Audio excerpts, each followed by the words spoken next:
नमस्कार साथियों, स्वागत है आपका स्टडी वर्ल्ड पे। दोस्तों, आप सभी को पता है कि दिल्ली में 9 और 10 तारीख को G20 का समिट हुआ था, लेकिन ऐसी अटकलें लगाई जा रही है कि सरकार ने उस पर कुछ ज़्यादा ही खर्च किया है। ऐसा आपको क्यों लगा?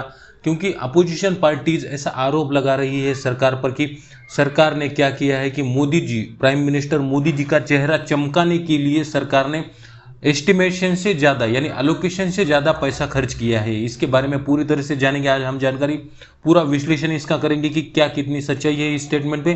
लेकिन उससे पहले अगर आप चैनल पर नए हो तो प्लीज़ चैनल को सब्सक्राइब कर दीजिए, जो रेड कलर का बटन दिख रहा है उसे प्रेस कीजिए और बेल आइकॉन भी दबा दीजिए साथ में। तो चलते देखिए, क्या सच में G20 पर 41,100 करोड़ का खर्चा किया है सरकार ने? आखिर क्या है इसमें सच्चाई, ये समझते हैं। देखिए, आप सभी को पता होगा कि G20 का सम्मेलन आपने 9 और 10 तारीख को दिल्ली में देखा, लेकिन जो संकेत गोखले है, अभी इनका नाम क्या है? संकेत गोखले, ये TMC जो कि तृणमूल कांग्रेस है, उनके मेंबर ऑफ पार्लियामेंट यानी खासदार है। अभी इन्होंने एक आरोप लगाया है कि G20 का जो समिट है उसका बजट था 990 करोड़ रुपीस। इसका बजट था जो G20 के लिए हमें इतना पैसा लगना चाहिए था, लेकिन मोदी सरकार ने खर्चा कितना किया?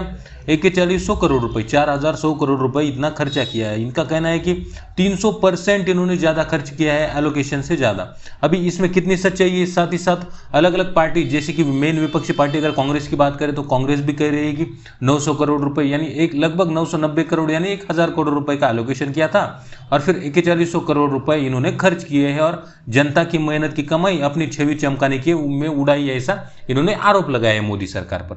अभी साथ ही साथ ये कांग्रेस का ही एक ट्विटर हैंडल था, उस पर मैंने ये स्क्रीनशॉट उठाया। अभी इसमें कितनी सच्चाई है? साथ ही साथ अगर बात करें तो अलग अलग न्यूज आर्टिकल्स में इसके बारे में छपा है कि सरकार ने ज़्यादा खर्चा किया है और इस पर अपोजिशन आरोप लगा रही है सरकार पर कि सरकार ने मोदी जी का चेहरा चमकाने के लिए इतना ज़्यादा पैसा खर्च किया है।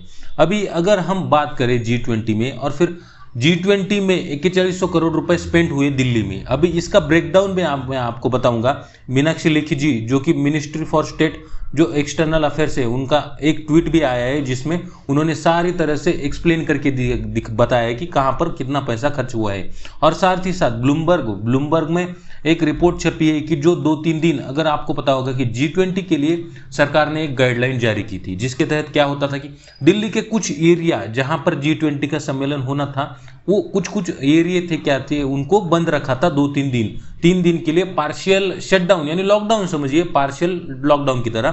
तो उसको दिल्ली के जो ट्रेडर्स, छोटे छोटे बिजनेसमैन हैं, उनका लगभग 120 मिलियन डॉलर्स का इतना उनका नुकसान हुआ है। रेवेन्यू नहीं आया, उनका जनरेट नहीं हुआ और बिजनेसेस को लगभग 10 बिलियन रुपीस की बात कर रहा हूं यहां पे, और फिर 120 मिलियन डॉलर्स का नुकसान हुआ है, ऐसा ब्लूमबर्ग का कहना है। और साथ ही साथ अगर सुब्रमण्यम स्वामी जो बीजेपी के वरिष्ठ नेता है, उनका भी कहना है कि ऐसा सरकार ने नहीं करना चाहिए था। पार्शियल लॉकडाउन लगाने की वजह से जो छोटे छोटे बिजनेस हैं उनका नुकसान हो गया है। और साथ ही ब्लूमबर्ग, मैंने बताया कि ब्लूमबर्ग में रिपोर्ट छपी थी कि 120 मिलियन डॉलर रेवेन्यू में इनका नुकसान हुआ है।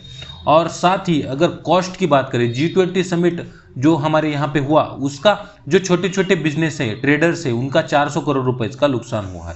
अभी इसके साथ ही साथ अगर हम आम आदमी पार्टी की बात करें तो उन्होंने कहा था कि सरकार ने हमें कुछ पैसा नहीं दिया, लेकिन मीनाक्षी लेखी जी जो कि यूनियन मिनिस्टर है, इनका कहना है कि जो आम आदमी पार्टी है, उन्होंने हमसे 927 करोड़ रुपए की डिमांड की थी, लेकिन हम उतना एलोकेट नहीं कर सकते, तो हमने 700 करोड़ रुपए सरकार को दिए थे। सरकार को मतलब दिल्ली की जो MCD हो गई, PWD हो गई, जो कि सड़क बनाती है, जो फिर वहां पे रंग रोगान का काम करती है, उनको दिए थे इतना। अभी इस पर आम आदमी पार्टी का कहना था कि एक इंटरव्यू में आतिशी, जो उनकी मिनिस्टर है, दिल्ली सरकार में मिनिस्टर है आम आदमी पार्टी की, उन्होंने कहा था कि हमें सेंट्रल गवर्नमेंट की तरफ से कोई भी फंडिंग नहीं आई। तो उनका जवाब देते हुए मीनाक्षी लेखी जी ने ये ट्वीट करके बताया था कि हमने इतना इतना पैसा दिया है। अगर हम इसकी ब्रेकडाउन की बात करें तो इन्होंने पूरी तरह से डिटेल में जो एक्सपेंडिचर है, जो G20 के डेलीगेट्स के लिए लाने गया था, उनका बजट लाया था।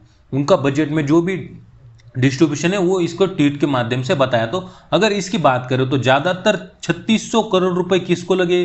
3600 करोड़ रुपए तो सिर्फ कॉम्प्लेक्स बनाने के लिए लगे। अभी कॉम्प्लेक्स कौन सा?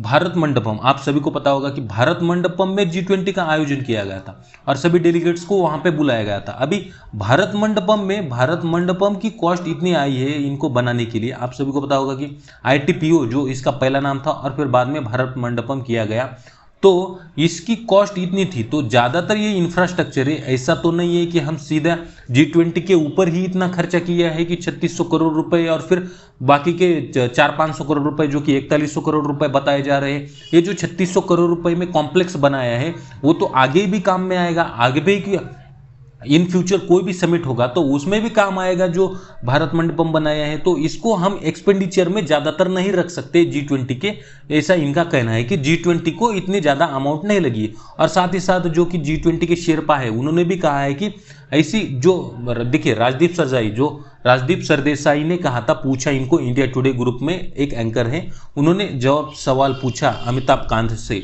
जो कि G20 के शेरपा है कि ऐसा क्यों अपोजिशन कर रही है कि मोदी सरकार ने अपने मोदी जी का चेहरा चमकाने के लिए इतने बड़े पैसे खर्च किए जो कि टैक्स पेयर्स के थे। तब अमिताभ कांत जी ने कहा कि जो रूमर्स फैलाई जा रही हैं उसमें कोई भी सत्यता नहीं है, वो सभी झूठे हैं।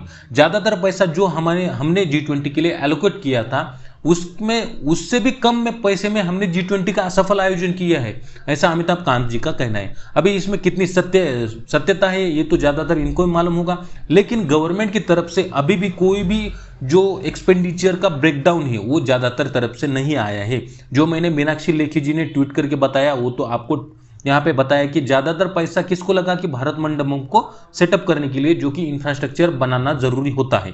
लेकिन अपोजिशन पार्टीज का आरोप ये है कि मोदी जी का चेहरा चमकाने के लिए अलग अलग होल्डिंग्स लगाई जा रही है।